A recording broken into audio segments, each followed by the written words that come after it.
Welcome, everyone, to The Winning Hand, the podcast about Marvel Champions, one card at a time. As always, my name is Boom Guy, and thanks everybody for watching and listening along. This is episode 76, where we are coming off of our She-Hulk deep dive, and we're running into a new character this time, Squirrel Girl. So we're going to talk about Squirrel Girl. We have a special first-time guest that I will introduce in just a minute, and we will hear all about some lore for Squirrel Girl, and then we'll talk about the card. Before we get to that, let me introduce who I have with me today. First, as always, he doesn't like to be introduced second, we've learned, so we'll introduce him first always. The Red King himself, Lazy Titan. How are you, man? Thank you. Thanks, everybody. Appreciate you. Yeah. First name on the team sheet. You're glad that you're here. We also have with us a special first-time guest, Volt. Thank you for being here. Thank you. Volt, we're going to introduce you in a second and give you a chance to introduce yourself. We have a few questions that we ask of all first-time guests, but I will say that I came across you late 2024. You were doing a streaming experiment where you had this interesting, I don't even know what you would call it, like a computer program that would read the cards, and it wasn't like reading it, but it would show it on the screen. It would scan the cards. Yeah. Like from the camera, right? And it would put it on the screen like a digital image. That was pretty cool. And then, so we chatted a little bit then. It's taken a long time to get to the podcast, but we did play a game in real life at the Con of Heroes 2025. You were in Minneapolis this year. That was fun too, huh? Absolutely. First time going, and it was great playing with you and everyone there. It was very welcoming and fun. Yeah. Would you go back? Oh, I've heard it's going to get even larger. It really depends on the venue, but excited and also just like overwhelmed by it. And I totally understand that. It has grown a lot, and it's going to continue to grow next year. All right, well, why don't we jump in and ask you a few quick questions. First of all, I would love to hear, what is your favorite hero in Marvel Champions to play? So it's been changing over the course of the last year, but currently it's Valkyrie.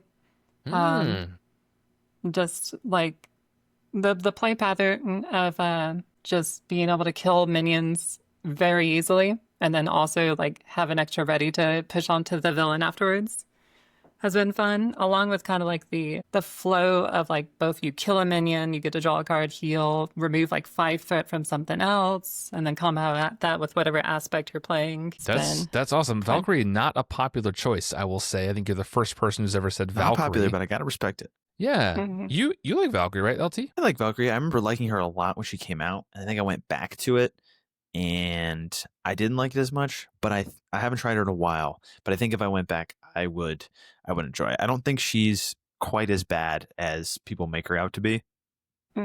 She's definitely not a super strong hero. I think, especially now, with cards like Infiltration and a lot of that newer stuff, I think she's going to see some bonuses here. I think she's maybe out of her own conversation with Hulk, possibly. Might we see a Valkyrie deck from Lazy Titan at the con at MCDC this year? We could. It's possible. We could. We may. Okay. I haven't cooked yet, but the kitchen is open. So we'll see. The kitchen is open for business. Kitchen is open for business. I forgot to ask you, Volt, when did you get into the game? Like, at what point in the game's life cycle did you jump in? So it was, I think most of the way through the X-Men block, the multiple waves of that.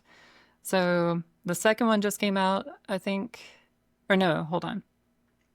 It was shortly before Nightcrawler. Okay. Actually, so it was actually into the third wave. There it was. Okay. Yeah. So it was fairly recent, but been catching up as quickly as I could. Are you like an X-Men fan? The ones that actually pulled me in was seeing the Spider-Man set, Sinister Motives. I love the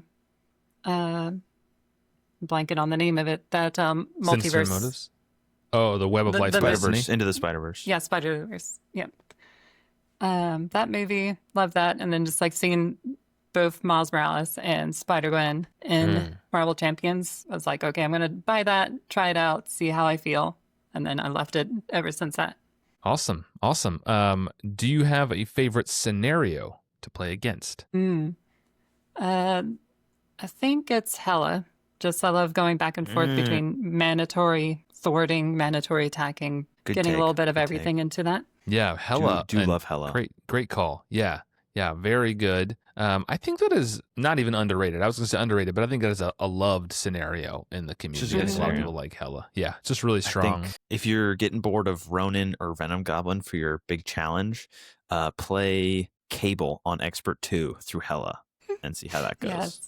Cable and Hella is a weird combo, how they interact with each other. Because you both boost off the side schemes. All your player side schemes buff her. So then she's at like 8 or something stupid. It's awesome. Yeah. We had Hella a game was really at... great. Go ahead.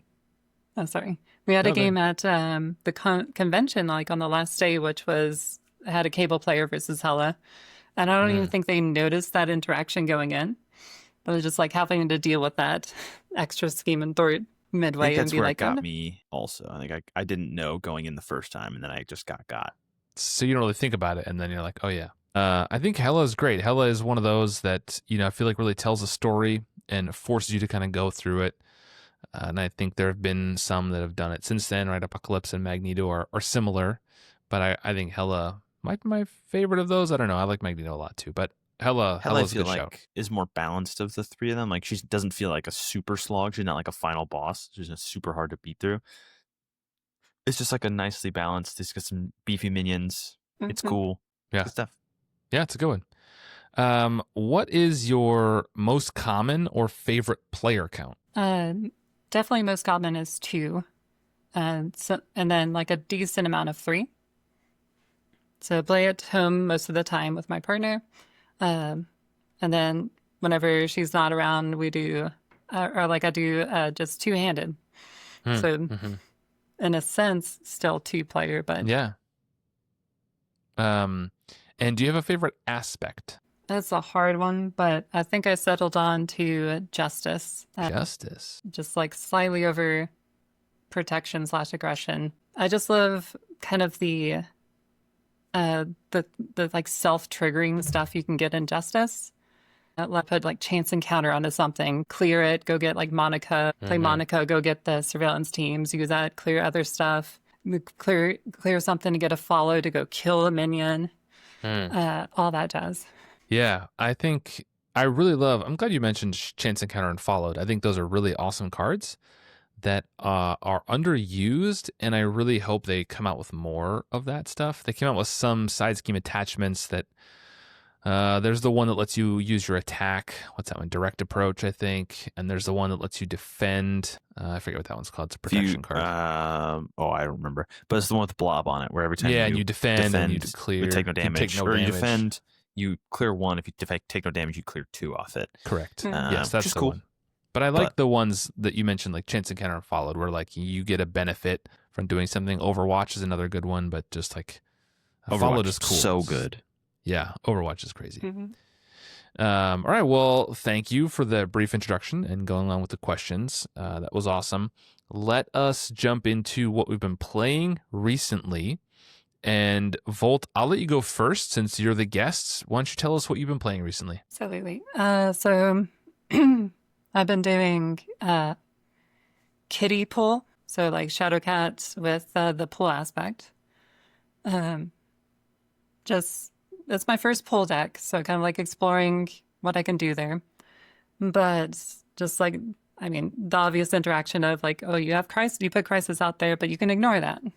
So haven't tried it at like a high player count of like 4 players at locals, but at 2, it's been pretty easy to like balance out or like she's going to be the solo main threat removal.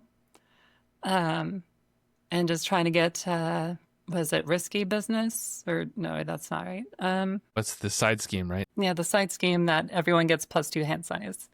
Getting that out as soon as possible. Whatever that's called. I'm terrible with card names. Forgetting what it's called too. Because I'm thinking of Fool's Paradise, which is it gives you all the icons and gives you +2 hand size. I'm thinking of the villain one. Yeah, that's a fun one. Kiddie Pool is fun. I think in higher player counts, it just can become problematic because if you leave the crisis icons out, right, you're the only one that can thwart, and that just becomes a burden in pool with Kitty. at higher player counts. But I have played a little bit of kiddie pool and solo and 2-player, and I think it's super fun. Like there's that upgrade you put on minions that means they can't activate, but it gives them a crisis icon. So that's really fun to like put that down and ignore. And especially if the minion has guard, because then you can trigger her little upgrades that let you ignore guard and do things. So that's a good shout. That's awesome. Are you working on a deck that you're kind of tweaking and iterating on and you're gonna finalize, or are you just kind of messing around with it? Most of my decks I play for a few times and then keep going because I just have so much to get through. I'm still catching up on everything out there. I don't think I've gotten through all the heroes yet, so okay, that's just a bit of that. I do have to ask then, have you played Vision? Yes, I did a pin down Vision and Ooh, good call. aerial aggression one. And he's not your favorite though. I noticed you didn't say he was your favorite. No, it's quite fun. I enjoy just being able to tank all the minions. Yeah, he's great. I'm a known Vision stan, a Vision lover. I think people know that about me if they know anything at all. But I have not met another person who puts Vision at number 1. But I've not met anyone who puts Valkyrie at number 1 either. So here we are. I feel like there's someone else I'm thinking of. Is it like there's a content creator at D20 Woodworking is his name. He famously thinks Valkyrie is his favorite. Anyway, Lazy Titan, why don't you go next and tell us what you have been playing recently, and then I'll wrap us up. I have been cooking. Last time I was talking about my Nova protection deck. Have not solved it. Okay. But I got sick of just staring at that list of cards, thinking about what to cut and what to add. So I decided to switch it up and go back to what I know. So I'm trying out Black Widow in aggression, obviously, because there's a bunch of cool new aggression events. So you have your aggressive stance, and then you also have the old classics of the one with Moon Knight on it. I forget what it's called right now. And then Lion Weight. We did an episode on that, but you weren't there for that one. Fun card. So I'm trying to, because there's a lot more preparations now. She's much more versatile in aspects. I was thinking about that, or I've toyed around with the idea of a lot of her preparations are tech, so you could do an interesting little repurpose deck because you can cycle through her stuff, so you can get her preparations out really fast. So you can either use them for their preparation. It's like the grappling hook, and I think one of the other ones, the minion zapping one, the batons or something, Widow's Bite, that one. So that's only 1 for that one and 2 for the grappling hook. So it's not like a great one, but it's a cool repurpose that I'm thinking about. I'm not really sure what the payoff is for that repurpose, other than just like getting it ready. Like she doesn't have like Ever Vigilant to like give it another ready, or 14 hit points to get another ready. So but she's an Avenger, right? She's an Avenger, so you can Somebody's heroes. But again, her stats aren't like crazy. If you're playing protection, she's not going to have like insane. It's something. It's something. So you get to like 2 or 4 3 times is fine. That's honestly that's good, acceptable. It's not great, but and then 2 and 3 player, aggression. I'm trying to just ping. Really trying to use aggressive stance as much as possible. And then because you obviously have the Widow's Bite and the Lion Weight, then for if you bring in a minion, you can then stun it, so you don't have to deal with it right then. And then you can get your cool attack event, your dive bomb or whatever, and just go punch the villain. You've been looking for trouble, spoil for a fight, just immediately kill it upon entering. Either find something, you can look for trouble, spoil for a fight, you can then trigger it, which does a damage to the villain, and then you can, if it's stunned, you can leave for next turn, or you can go find your no quarter and pop it right then, and then discard to get more cards and do the whole thing. So you can find whatever event you want to look for. If you need some villain damage, you can go find like a full body charge. If you don't, you can go find your whatever. She's got her resource generators. She pays for her own preparations, kinda. Like she has her 2 resource generators. You don't really need much more for that. They kind of pay for themselves. Only problem is there's not a lot of aggression stuff that synergizes with flipping down, aside from Hall of Heroes, which is another minion synergy. So you can flip down, get your card from playing a preparation, and then draw 3 more cards. So you can flip down, draw 3 cards, play a preparation, draw another card, potentially play another preparation, and then next turn draw 3 more cards, play another preparation, draw another card, and keep going. So you can use the double Hall of Heroes, which I love. Okay, I like that. I mean, at some point, you're going to have to really put these decks to use, so we're going to have to see them in action. At some point. They have to become more than just kind of esoteric lists. They have to just become an actual deck that you play. Have to become an actual thing, but I certainly won't publish them before the con. Okay. Unless I will publish all the decks I bring. I'm pretty sure I'll publish all the decks I bring as well. Yeah. Unless there's one that I find that don't really like, but I'll publish all of them, but probably after the event, just so I can bring some new hotness to the table that no one's seen. There's always Star-Lord Pool. There is always Star-Lord Pool, and it is actually quite fun. It's amazing. I don't know if you guys have heard, the new box is delayed. So there was a delay on the Civil War box. It's coming out closer to the con, MCDC. So hopefully it will not get delayed further and won't miss it. So it will be available, but we'll see. Okay. I have been playing Black Panthers. And yes, I said Black Panthers. I've been playing them both. I'm trying to create a deck for the episode today. So I've been testing and working on a deck, and I settled on one of the Panthers. I want to build decks for heroes that I have not previously published decks for, so I'm kind of working down a list of not the ones I publish all the time. It would be easy to make a vision deck for all of this, but I'm not going to. So anyway, so I've been working on the Panthers, and I published a deck the other day with T'Challa, the OG Black Panther. I ended up using the Shuri deck that I'll share later. That's the one that I made for this episode, but I made a Black Panther one. I've been playing a ton of that. The deck was a Strength in Diversity Black Panther deck, and that's something new. The Strength in Diversity shell can be put on basically any hero. There's been a bunch of decks published. It's good. You slap basically the same cards onto any hero, and it's fine. I didn't do one myself with Phoenix that I published, but there's been other ones. And I in the deck that I published for Black Panther, I put some other ones in there. There's Iceman and Psylocke and whatever.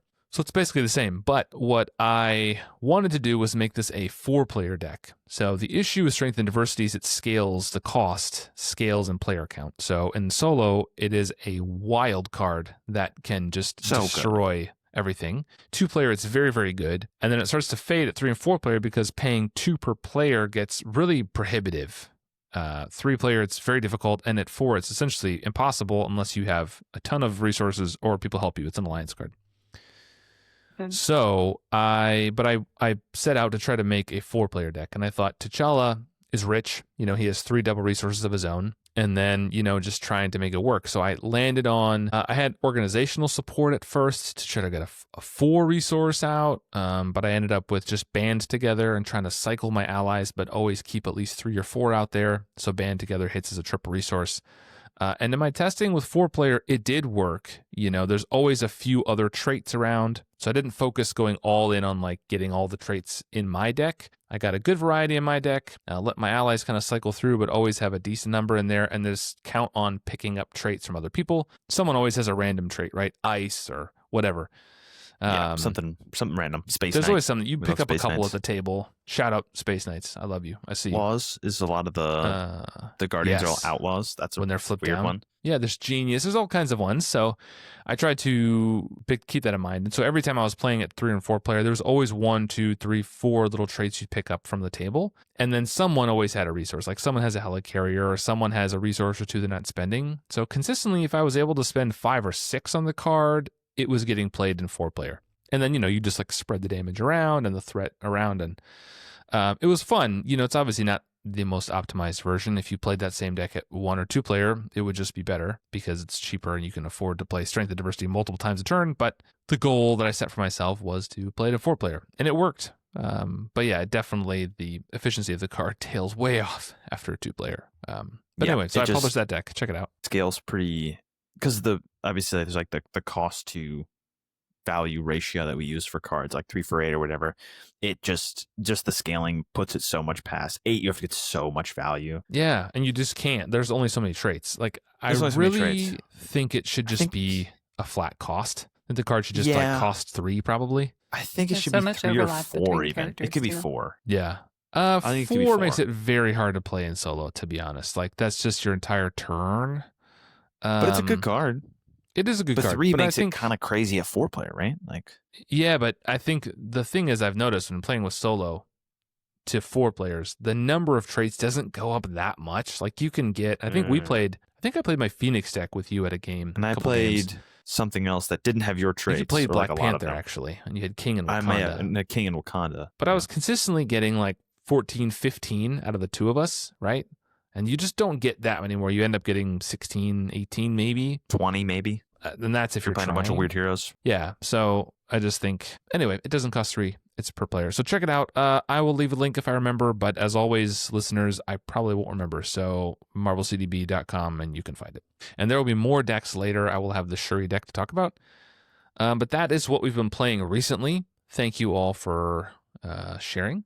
Now let's jump into the card of the day. And before we jump to the card of the day, Volt brought along some lore, some background, history, context about Squirrel Girl. So I would love to hear that. So I'll turn it over to you and let you cook. What do you got for us? The Squirrel Girl has been around for a long time, like introduced back in like 1991, and she's been like comical throughout her kind of entire duration, all the way up to this point.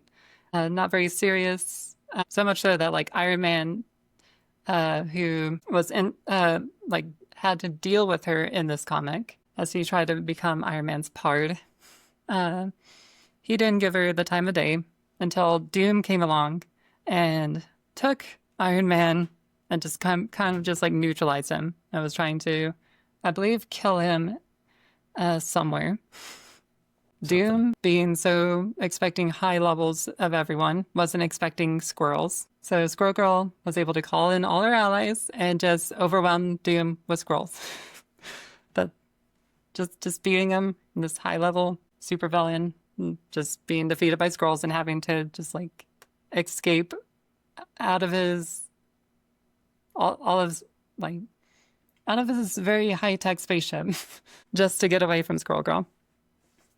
And that kind of like sets the precedent for the entire series of Squirrel Girl comics. She comes back later with these like Great Lake Avengers, so not actual Avengers, just totally unrelated group, dealing with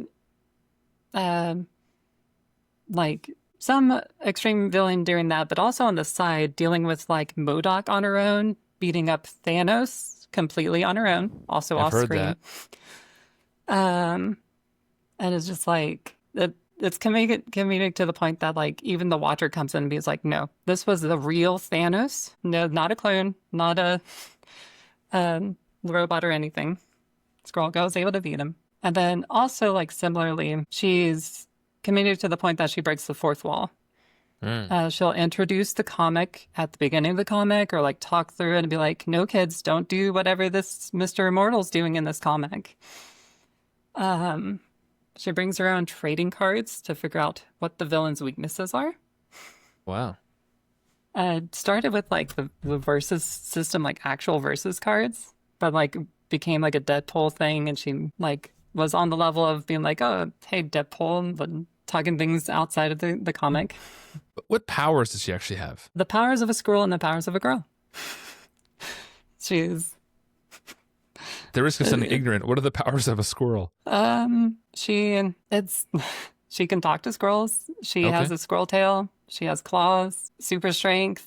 It's kind of ambiguous. It's just kind of, she has squirrel powers, and somehow she's like one of the more powerful people in the universe. Yeah. I mean, she always like beats things not like with strength all the time. That's usually with either like realizing a weakness because of the trading cards, or like just talking to Galactus and being like, hey, there's this planet of acorns. You can go eat acorns instead. They're full of life force, or calories, as she puts it. And just sheer number of squirrels. Just like enough squirrels will solve most problems, right? Sometimes.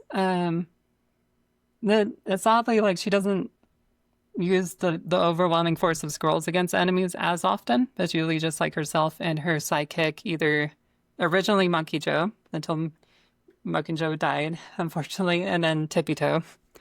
But does she have her own book, or is she just kind of a character that comes in other people's series?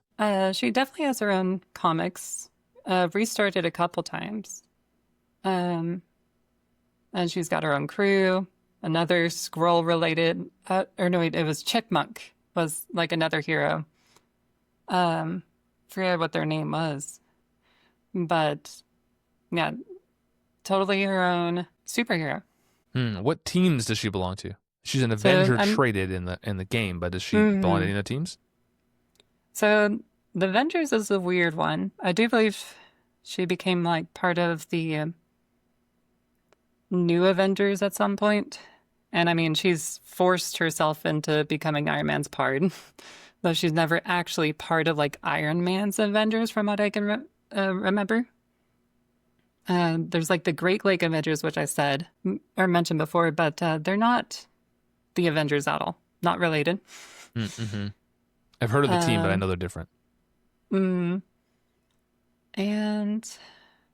she has ties all over the place. She has ties to like Wolverine and X-Men. She crosses into their comics every now and then. But it is Where did she kind of get her odd that powers she's... from? So what's her backstory? Like, how did she ooze in the sewers like the turtles, or is she a mutant or No. gamma? She was falling just- into a vat.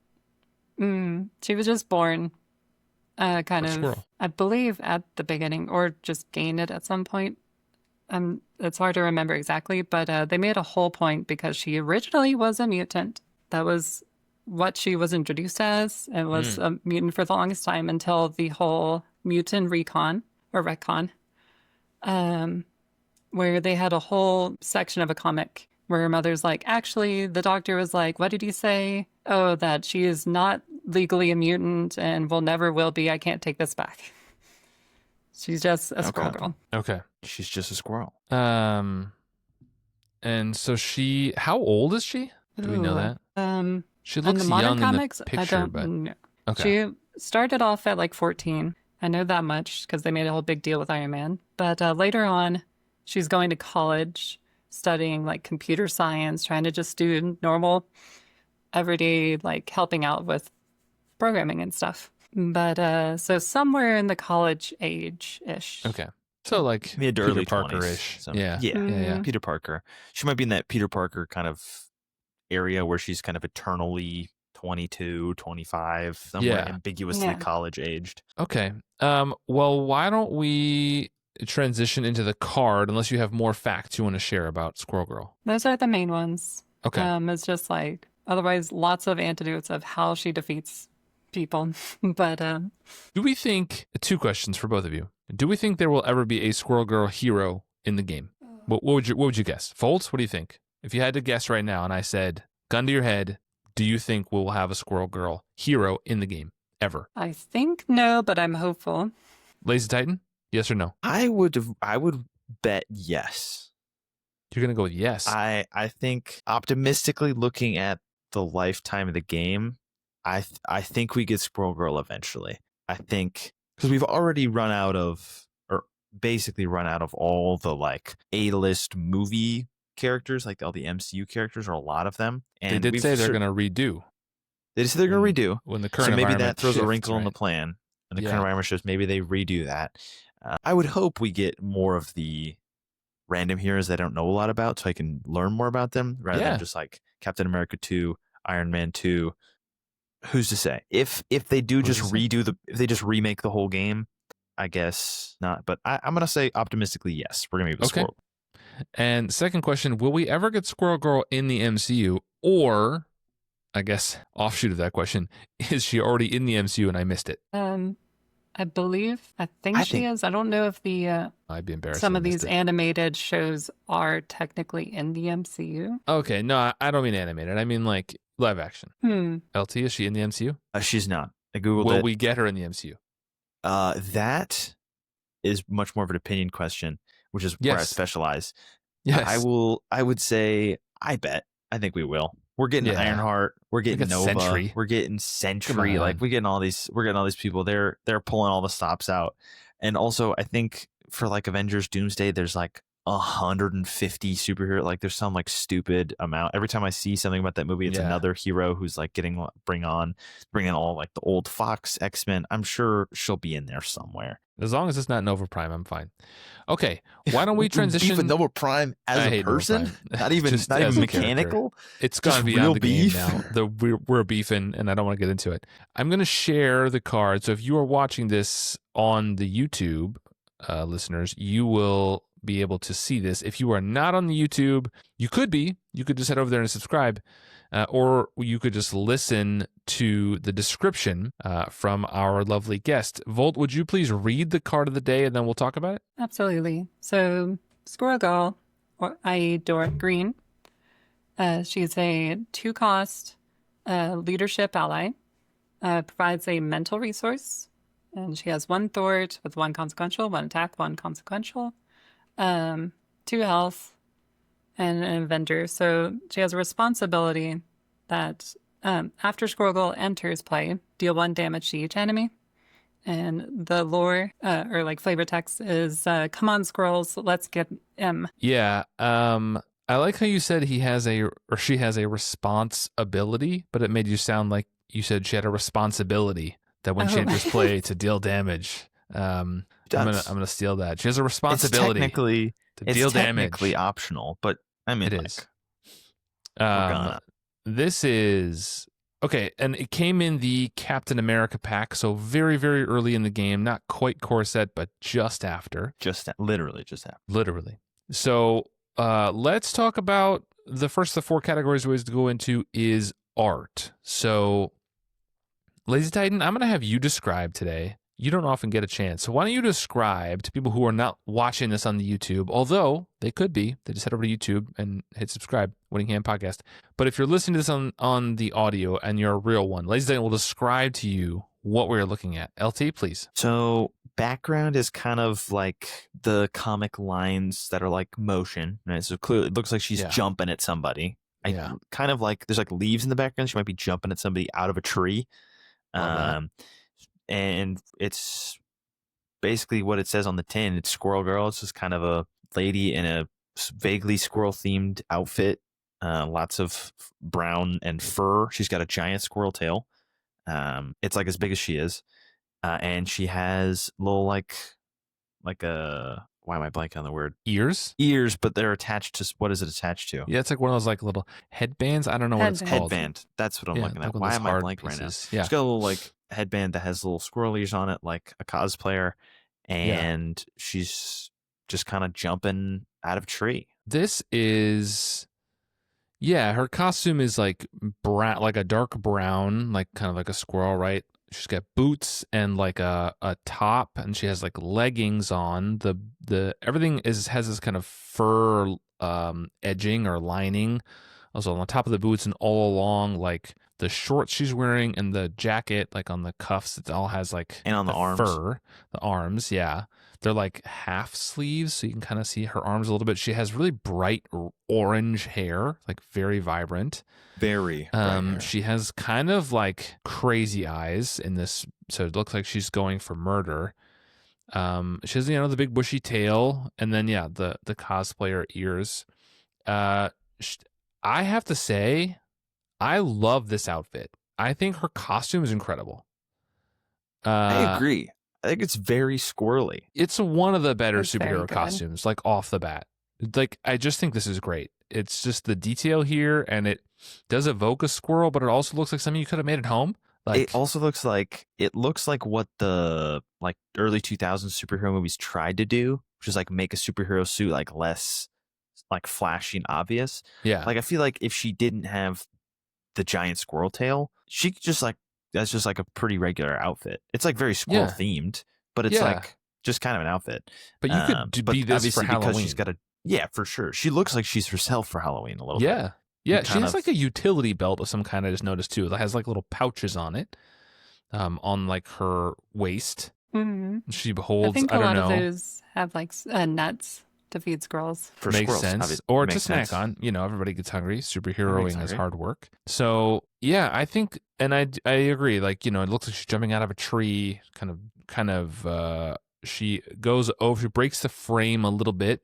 Her knees kind of cover the text box, and her tail kind of covers the name. This is the art overall is great, but her costume is just incredible. Volt, do you have any thoughts on her costume or the art?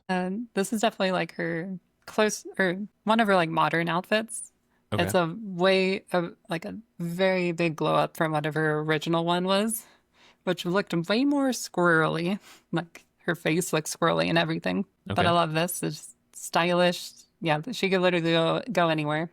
Yeah, I've seen some pictures of her where she has like squirrel teeth, like big 2 teeth in the front, almost like a beaver.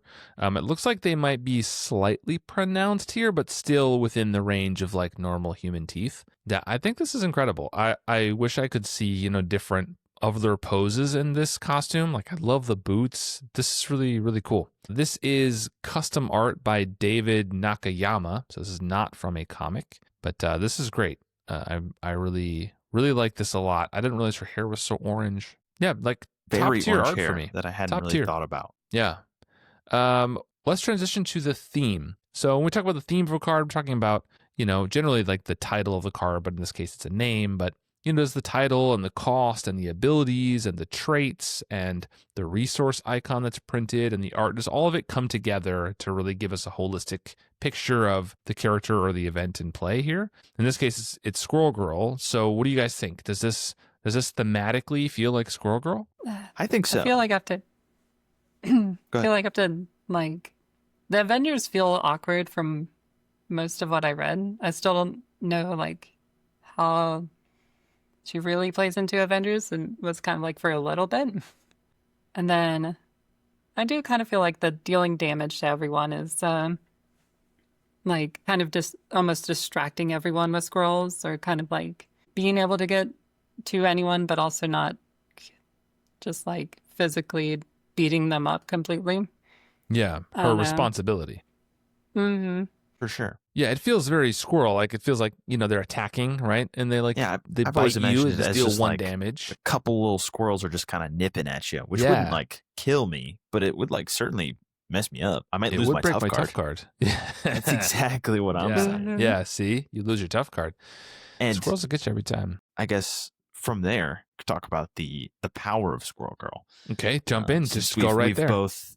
Unless you had more to say about the theme, but I feel like that's a great segue into. That is a segue, but let's talk about one of my favorite pieces, which is the flavor text. I think the printed mental resources, like, I don't know, doesn't feel anti-thematic, but doesn't feel like thematic I necessarily. think she's like pretty smart. I think she has some kind of like science tie with Spider-Man. Like I think they do like similar kind of like biology science kind of stuff. So I think she's canonically like kind of she's like a programmer, right? She's pretty smart. But I love the "come on squirrels, let's get him," with the apostrophe replacing the H in him, so it's really like a let's get him.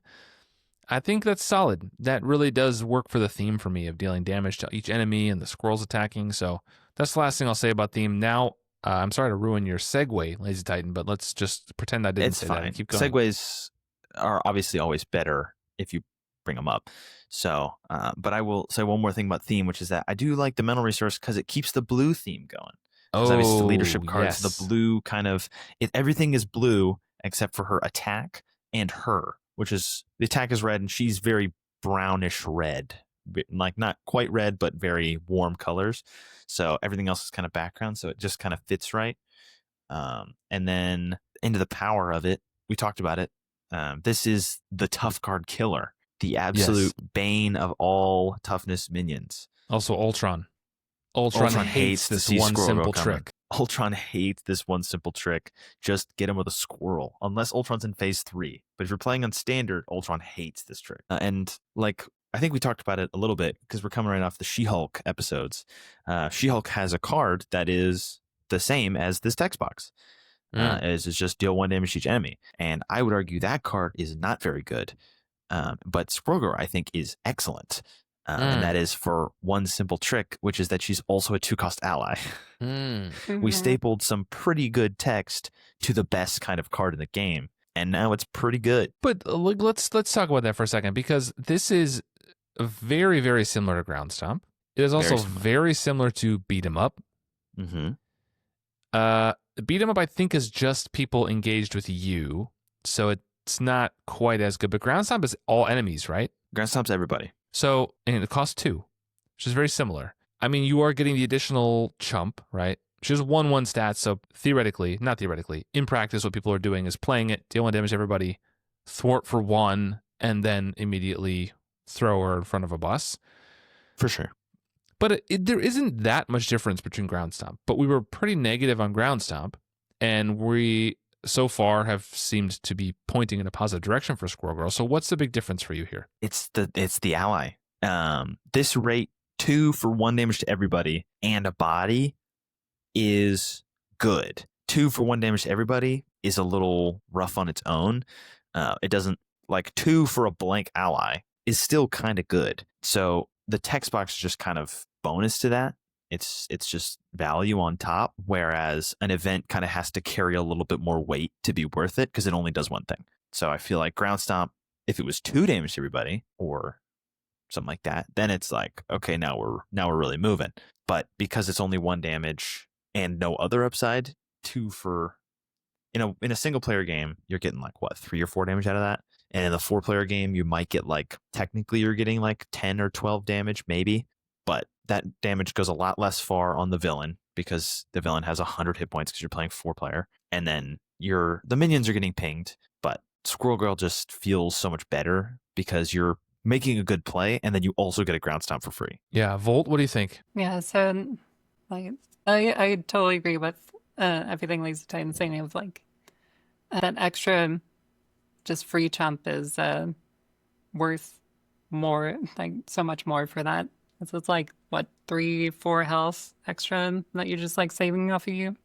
And then just like even if it doesn't block toughs, like getting a little bit of extra damage on the minions just make them so much easier to one shot with a lot of heroes, especially heroes that just like pump up their attack.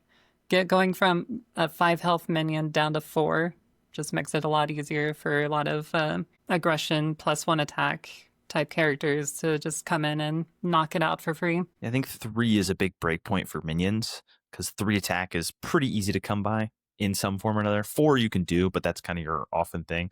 3 attack you often get on accident just through one of your own hero upgrades, like you're playing Colossus or you're just playing aggression. You threw a combat training in there for fun. So a lot of minions have 4 health, so just cutting them down to 3 and then being able to tap them with your ability, or 3 to 2. Or even if it's like a symbiote, it's a 2 health minion. She does the 1 damage, you attack for 1 and kill it. Kills your guard minion. It's just the 1 damage can get you into a lot of breakpoints, which actually super help the math of a turn. It also helps with tough cards, right? Especially heroes that want to rely on a big basic attack. So I'm thinking Thor Valkyrie. or She-Hulk, Sure. She-Hulk? Valkyrie, another one. Yeah, people who just have Drax. often one big attack. Well, Drax wants to go and go and go. Same with Quicksilver, but I'm thinking people who want to buff and then hit, once big. Well, yeah, like one big tough cards big mess you up.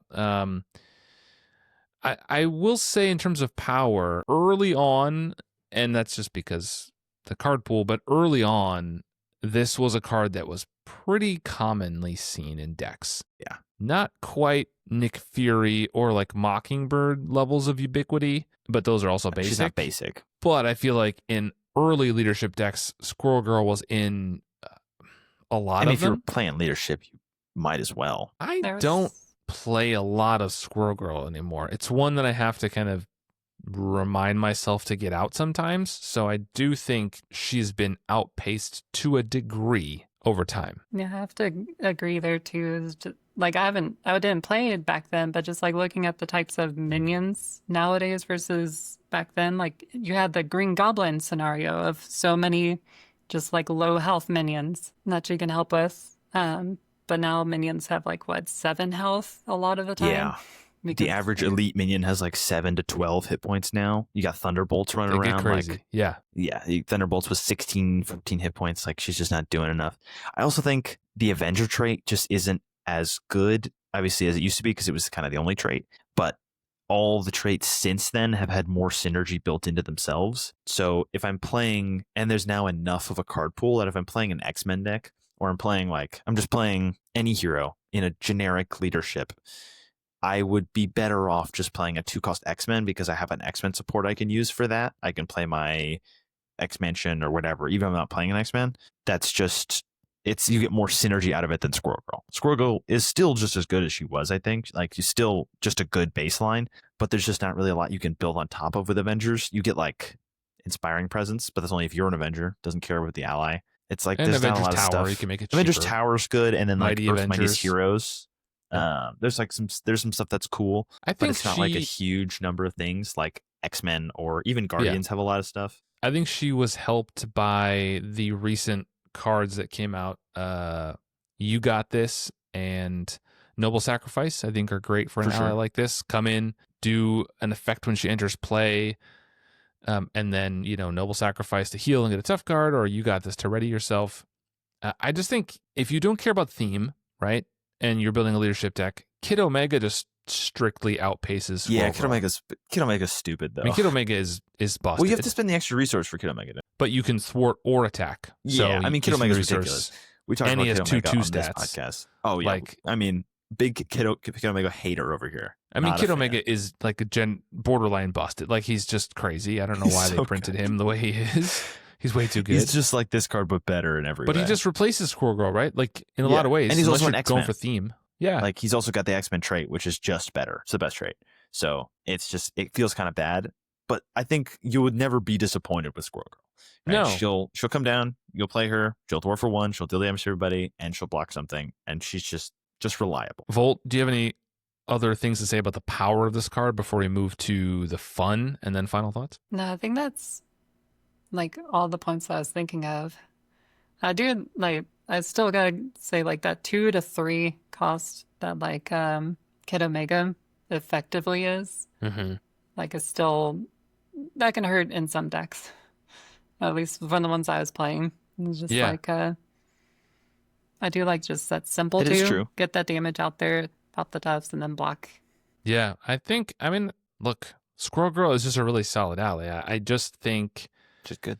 Oftentimes when I'm building leadership decks, and I don't play a ton of leadership, but when I'm building leadership decks, there just are better 2-cost ally. Like, there's just a lot of really good 2-cost leadership allies between Maria Hill and Kid Omega, and Kalu is the one that I love. Like, how many Hawkeye. Do you really need? Like, there's so many good. If I already have Kid Omega and Kalu, and Maria Hill is the obvious one. Yeah. And then I'm also running Pixie, if you're going to pull another, if I'm playing X-Men, then I'm running Pixie, and I'm running Major Angel, Victory for Guardians. and it's just Ironheart.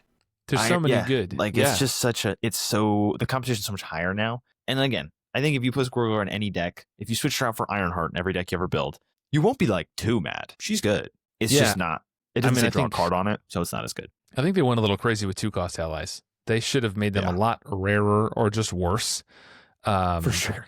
2-cost is crazy. Well, let's move into the fun then. So, Volt, why don't you kick us off and tell us, like, how fun is this card? When you draw it in your hand, are you excited? Is this one that you love to build around? Is it when you slap it down on the table, do you just like giggle? Like, how fun is this card to play? It's very scenario dependent. Like, if I'm playing a scenario, like extreme or like extra levels of tough all over the place. Like with Armadillo thrown into as a module and stuff. Good shout. Like that's great. That feels good to just get rid of all those. Or the just Frost Giants. I think they're all tough. Yeah, I was gonna say Frost Giants too. They're all tough. I think if you get 2 tough cards off this, you're golden. If you get 1, you're happy. If you get 2, you're like, it's the MVP of the deck. Absolutely. So yeah, like if there's a lot of toughs or a lot of 1 costs, like, I mean, if you're going back to playing Ultron, that just feels so good to clear the board. But otherwise, it's that high and low. Sometimes she just doesn't do anything. I mean, she's there, she can block, but yeah, there's just a baseline power of a 2-cost ally that this card can never be that bad as long as the current rules of how allies work exist. She's just pretty good. So in those cases, it just feels mediocre, not very exciting. So highs and lows. Yeah, I think Squirrel Girl, like you guys said, when it hits, right, it's incredible because you could clear multiple toughs off, the villain or whatever. If you're playing leadership, you often will have another completely busted card, make the call in your deck, and then you can just on demand go grab Squirrel Girl if tough cards come out and start to present problems. And on demand make this card a lot better. Being able to do this whenever you need it is a lot better for this rapid response, bring her back in. So I think this is it can be really strong and it can be fun in that sense.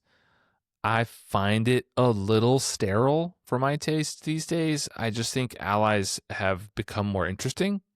and I find allies that stay on the board a little more interesting most of the time. And so mechanically, dealing 1 damage to everybody and then, pushing Squirrel Girl in front of Juggernaut is good. That's just a strong play. It doesn't feel super fun or thematic to me. And so I've kind of, just me personally, Boom Guy, I've kind of moved away from chumping with too many allies. I just find it, I don't know, Love it becomes a that. crutch, and I don't know. It's not as interesting to me anymore. And I'm not shaming anybody for doing that. I think that's a very effective way to play, particularly in true solo. And there's no wrong way to play the game. If that's what you want to do, by all means, I'm here for it. But for me personally, I just find less fun in that anymore. And so I don't play a lot of these Same. allies unless I'm teching for a certain scenario. Like even Clue I mentioned is not one I play in every leadership deck, but one that is particularly event heavy or looking for a specific event, I will play Clue. And I think Squirrel Girl, if I'm playing against a scenario where it comes in handy, I'll tech that. Yeah, the fun is kind of ho-hum for me. Mm-hmm. And I Anything? guess Go ahead. just kind of like adding on to that is like I'm leaning into like the fun kind of being tied to the like impact on the board, but like her ability doesn't give me any sense of like intrigue otherwise, because it's kind of just like nothing you can interact with there, like reuse like some other characters or like some Yeah, other Not all allies. you can do with. You can't really synergize with it. Can't add to it really.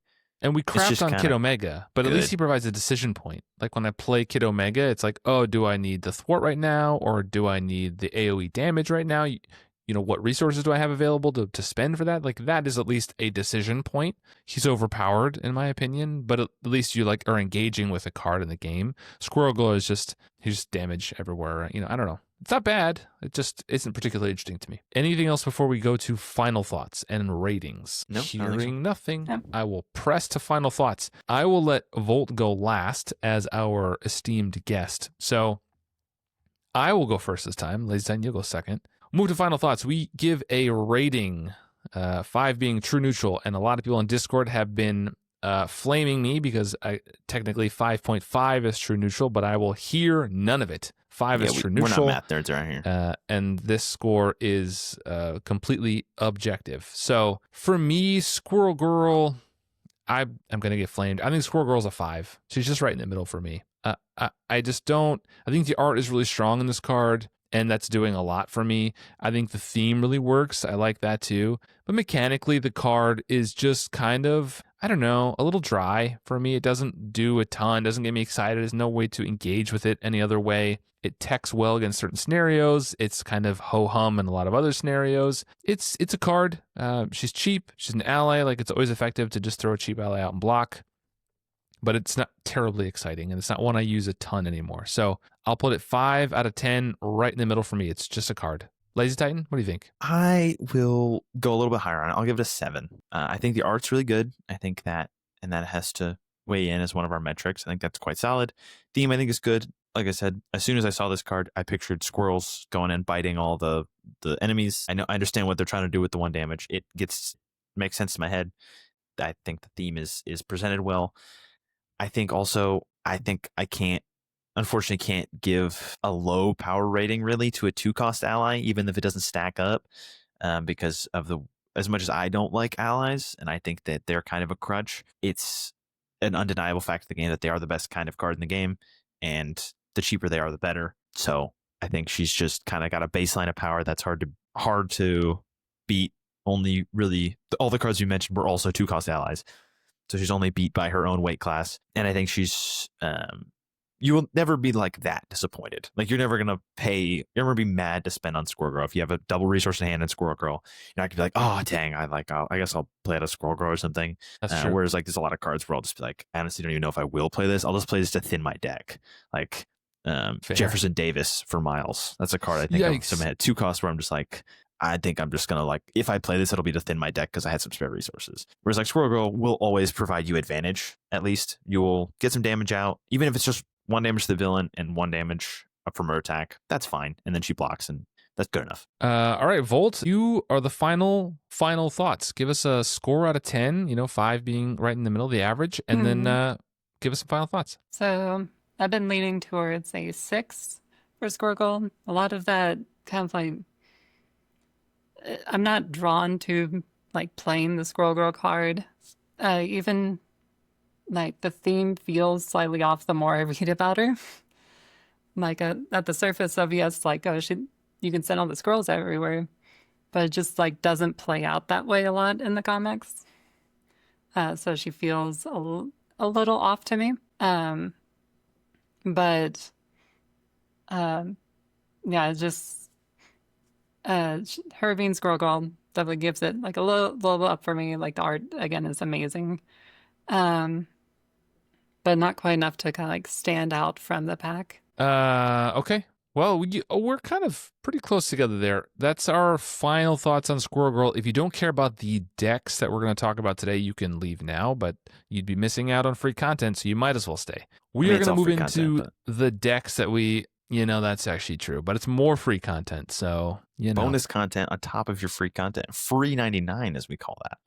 That's one way to describe that. All right, we are going to talk about decks now. So we each brought a deck that we built specifically around the card of the day and to focus on the card of the day, and we're going to share those as the guest vault. As always, I will let you choose. Would you like to present your deck first, or would you like to present your deck second? I'd love to present it first. Let's do it. You want to just jump in. You're the one. The teacher called out who wants to go, and you were like, I want to go. Let's get it over with. Please. I'm going to show mine first. Here is the deck. So would you please read the deck list so that we can see, the cards that were included for those who are not watching, and then we'll talk about it. So I called it Bike of Arroyor.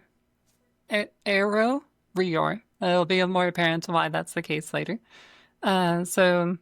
Well, first ally, Arrow, and then Hawkeye, Kaloo, Squirrel Girl, Stinger, Wonder Man, followed by events, Earth's Mightiest Heroes, 3 of, 2 of Make the Call, 3 of Strength in Numbers, 2 of Suit Up, 1 of each of the basic resources, Energy, and Strength. We got for support just Quinn Carrier and 1 R&D facility. And then upgrade-wise, we have 1 honorary eventer, 2 sky cycles, and that's the deck. Okay. So tell us about the kind of what the deck does and explain it to us. So trying to like figure out how to kind of like work Squirrel Girl into the deck. Some of the best things is like getting rid of that tough lean to me towards Valkyrie, because just having to swing twice at something, it just sucks. So I just want to be able to get rid of that tough and then just one-shot that minion and move on to the next one to be able to clear every minion, hopefully every turn. Harder at high player counts, of course, but and then to do that, getting her attack up there is all focused around Arrow, which I believe was introduced in Falcon, right? Yeah, that's a new one. Yes, that's a newer one. So Arrow like exhausts to give aerial characters you control, or a player controls, +1 attack. So first we have to promote Arrow to become an Avenger. Yes. That's for the honorary Avengers in there. And then Sky Cycle to give extra activations of Arrow. And then that way you can get up to effectively a 5 attack with Dragon Fane, probably 6 if you're putting the Deathglow onto the enemy minion. And then hopefully like replaying Squirrel Girl or using like Hawkeye to just like get the minion either off the tough or down into that 6 range to finish them off and just work your way through all those minions. And then it's just because it's kind of a very, janky in one sense. It requires a lot of pieces. So there's a lot of kind of like card draw, digging through your deck, using that strength in numbers to just make use of all these cheap allies to get to this point where you can build the Arrow. Same with like the Suit Up is like 2 of just for that like first turn, try to like aggressively mulligan to get to a probably Arrow is the main goal. And then Suit Up kind of becomes like useless later because you don't exactly want to go down. Sometimes you have to. It's a Valkyrie. What can you do? Yeah. But yeah, that's the main focus is just try to be able to clear all the minions, weaken them down, and push that damage onto the villain with things like Earth's Mightiest Heroes to get those extra readies for free. Mm-hmm. Did you, what player count did you test this at, or what is it designed for? 2 is what I tested it out on. Definitely not a solo. I'm not familiar with solo at all. So kind of just designed for like 2 to 4. They're probably best with like 2 to 3.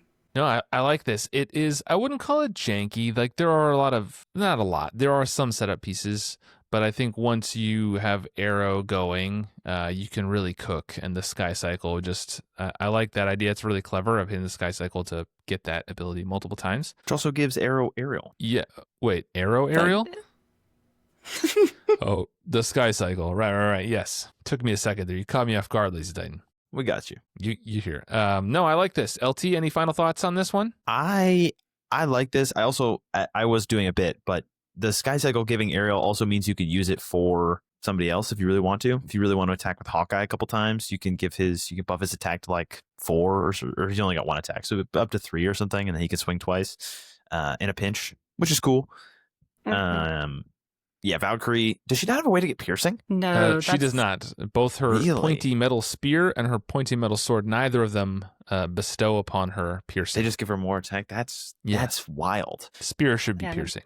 Spear should be piercing. I'm just saying. I don't know. I think the It's not spear's like the she's defense overpowered. one though. Come on. Yeah. If guys. redesigned today, she totally would. I feel but, like for the character designed to kill one person at a time, I feel like piercing is kind of the perfect keyword. Nevertheless, that's whack. So I think Squirrel Girl is a good fit there. I also think leadership's a pretty good fit That's a good shout. for Valkyrie in general. Yeah. She likes to have allies because she kind of does struggle. I and then might have make the thrown in calls just clarity of good. purpose here. I think that's a good shout for Valkyrie too, to get a little more Yeah, just more. resources That's going. just a free death glow every turn if you want it. Yeah. Which one's clarity of purpose? It deals Take a a damage to make a you to resource. generate a wild resource. Oh, Could be you can probably tell worth an I'm not include. very familiar with leadership. That's probably the Yeah, least that's fine. That's played fair. aspect of. I don't play it a lot Remember either. Did that come with clarity that purpose. came with the pig? Came with Spider Ham. I think? Spider Ham. Yeah, it came Yeah. with Spider Ham Mhm. because it was Stupid. ridiculous. Because it was take a damage, make 2 resources. Wild. Yeah, this looks Stupid really card. cool. Thank you for sharing that. I will share mine and we'll just quickly go through this. I feel like everybody's probably seen and heard enough Boom Guy decks, but let's try it They've anyway. heard plenty from you. All right, You've guy. heard more than enough from this guy. Okay, this is called Sidekicking It. This is a Black Panther Shuri deck, as promised, 43 cards, so all the purists can go vomit in their trash can and then come back and listen. It has Kalu, Kid Omega, Maria Hill, Squirrel Girl, Sunspot, and White Tiger. It has 2 copies of You Got This, 1 copy of Heart of the Panther, her team-up card, 1 copy of Make the Call, 3 copies of Side by Side, 2 copies of Suit Up. It has Energy, Genius, and Strength, and 2 powers of leadership. It runs Avengers Mansion and Dora Milaje as the supports, and then it has a bunch of upgrades: Clarity of Purpose, Ingenuity, Inspired, Rapid Response, Reinforced Suit, and Sidekick. So this is a deck that I played at, I played it at 3 and 4, and it was really good both times. I think Shuri is cool, and the idea with this was, I haven't played a ton of Shuri. I haven't maybe gotten along with Shuri as much as I would like, but the idea with this was to use her already kind of innate ability with the Black Panther upgrades to kind of spread around little damage and thwart. Right, the beads and the Panther Claws and the Spider Bites were just like little things here and there, and I felt like Squirrel Girl kind of fit into that theme of just spreading a little bit around, and then over time it ends up being a lot. So obviously the focus of this deck is you want to get T'Challa into play, and you want to sidekick him. Once T'Challa's in play and you're sidekicking and you're able to get multiple activations out of him, then he's awesome. If you're able to get, use Side by Side, obviously, to activate him multiple times, it also readies you. You Got This also readies you, because every time Shuri does a basic activation, it also triggers one of her upgrades. So you're going to be hitting those upgrades as much as possible. Sunspot and Squirrel Girl and Kid Omega are all kind of on brand. They're also spreading that damage around. White Tiger, Maria Hill, and Kalu are just to get more cards into your hand to cycle your deck faster. I have a rapid response in here because that is going to allow us to get Squirrel Girl, Maria Hill, and Kid Omega back into play, because all their effects are when they enter play. Actually, all of them except for White Tiger have one interplay effects. White Tiger has to be played from hand. The other upgrades, Inspired, Reinforced Suit, Sidekick, those all go on to T'Challa to make him a beast. Clarity of Purpose can be put onto yourself. I feel like half the time I leave it and it stays in the deck. And when I flip down, I use Suit Up to go get whatever ally I want, plus Clarity of Purpose, and then it ends up being an extra card on my hand that I spend for something because she has a ton. So when you flip down, you use Dora Milaje to draw a bunch of cards off of Elephant's Trunk. So you draw a bunch of cards, you use Suit Up to go get ally, you play those allies. So this deck, we played Enchantress a couple times when it first dropped at my local with this, and this deck cleared a bunch of stuff. It was really, really strong and really fun. It's not necessarily a new idea, but it does really work around Squirrel Girl and what she has to offer. So sorry for the GIF that everybody's watching over and over again, looping I here. have seen Shuri land like 25 times in this whole conversation. I'm just realizing now that that's on the screen too. Yeah, so I have a GIF in my write-up. Or GIF if you're one of those people. Thank you. Either of you have any thoughts you want to share on this before we wrap up? I mean, I love just like getting all those little bit hits in. And I mean, yeah, T'Challa is the best way to do that for him, getting those extra triggers. I like the sidekick deck with all the sidekick events. I feel like maybe I'm crazy, but I feel like when I see sidekick decks, they don't often play stuff like side by side. Suit Up, I think, is pretty popular, but side by side is fun. It's one of those events that I remember reading when Sidekick came out, and I was like, it's kind of cool. Sidekick with T'Challa is a little clunky because he's so expensive. So usually by the time you play Suit Up and go get him, you don't always have enough. So I end up having to hold him sometimes, which doesn't feel great.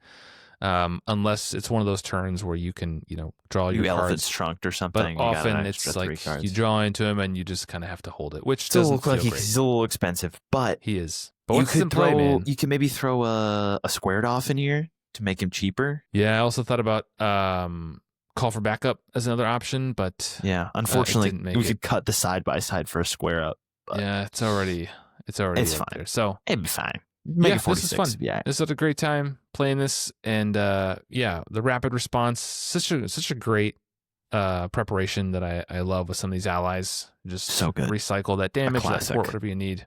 And she's rich, so. Yeah, that was my deck. It's called Sidekicking It. That will be, if you're watching this on YouTube, it's probably already up on Marvel CDB, so feel free to go check it out. I will put links to both of the decks that we shared today, both Sidekicking It and Bike of the Arrorior?